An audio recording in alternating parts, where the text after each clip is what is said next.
Hello, brothers and sisters. Again, here your brother Kiangala touching base with you. It's a beautiful day out here. Uh, just a nice, sunny, cool breeze.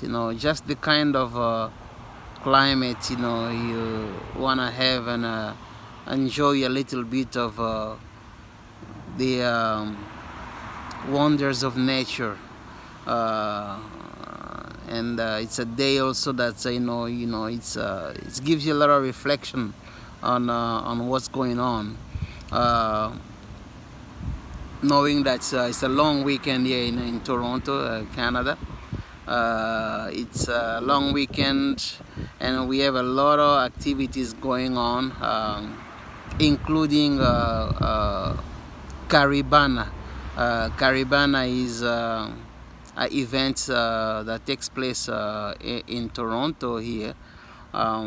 It's about celebrating the culture of the Caribbeans and in general, in terms of the music, the art, just celebration of our culture, African culture, basically black people getting together and celebrating the traditions and customs and culture. So it's a great event. I haven't been part of it for a while now. I used to go basically every year to Caribana, but now we have grown a little bit older, so we kind of just watch and listen to what's going on.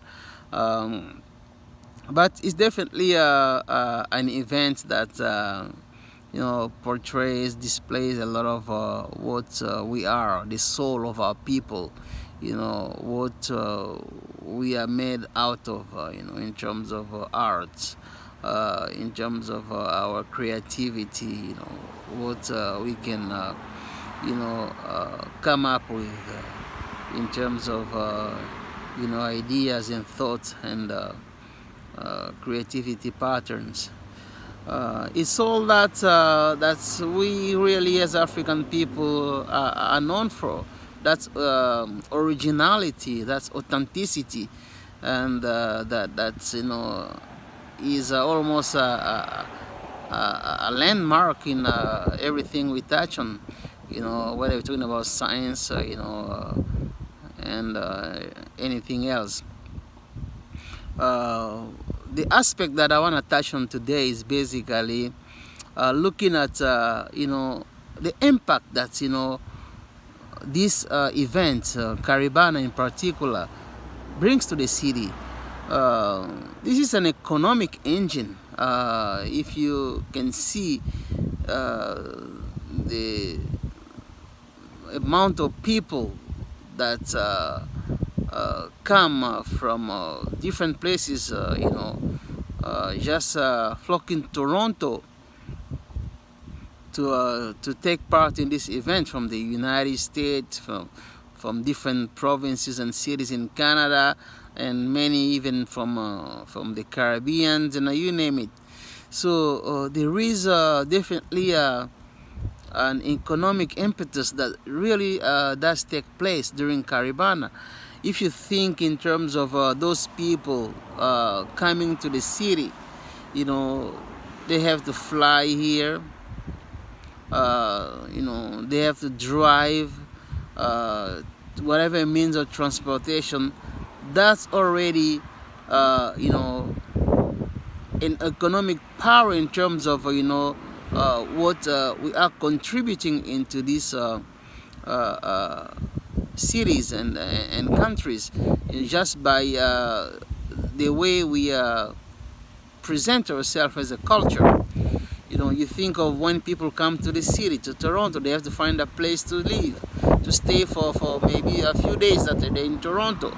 The hotels are banking on this, and the restaurants, you name it. And while we're here, we shopping around, groceries, You know, we're going to buy food, and particularly, you know, the drinking, you know, the alcohol, which is very expensive here in Toronto. You know, we go and spend, and just our stay here for the few days, for the week of Caribana, everybody benefits from it.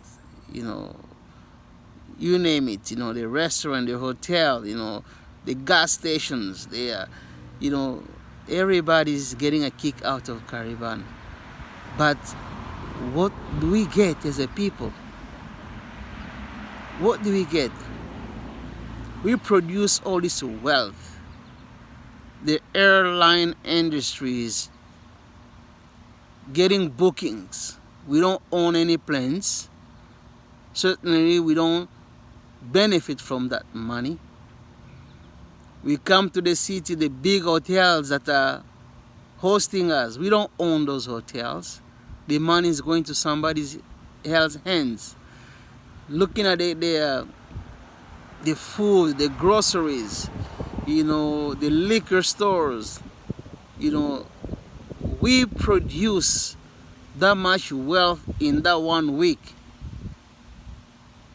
but we retain very little or next to nothing of what we produce.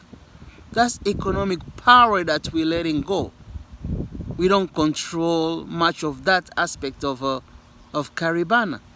So in our condition as a people that are so economically deprived, we have to think of how to incorporate the economic empowerment of our cultural expression into our living, so we don't continue to beg for things that we actually can have if we are organized enough to set terms and conditions for what we are producing.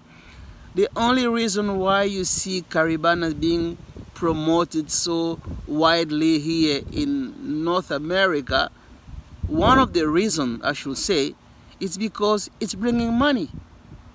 Because if it wasn't really bringing money that those in charge and control of these cities will benefit from, you won't hear the kind of advertisement, the kind of a promotion that, you know, Caribana benefit from, because behind the scene, people are making money out of Caribana. And we have to wake up. We have to wake up so that we demand our share. Now, put that in a backdrop of what's going on in the city right now in Toronto, where African refugees are being rejected. Okay? They don't have a place to stay,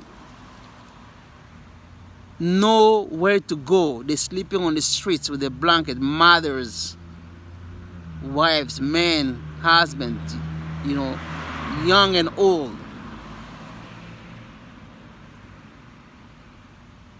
We can't provide nothing for them as a community. We are so economically powerless. But we let go of our energy that we produce in terms of economic empowerment to go and help everybody else but ourselves. We have to become wiser than this. Our brothers and sisters will go there and jump up and celebrate Caribana. All that is good, it's our culture. But somebody else takes the lion's share of what we produce, while our people are on the street without shelter. We don't have banks, we don't have serious infrastructures, no schools that's good enough for our own community. We don't have no shelter that we can even put our own people, but we create wealth for everybody else. That's what happened during the slavery. That's what happened during colonization. That's what is happening right now. So black people, let's wake up. You take care. Thank you.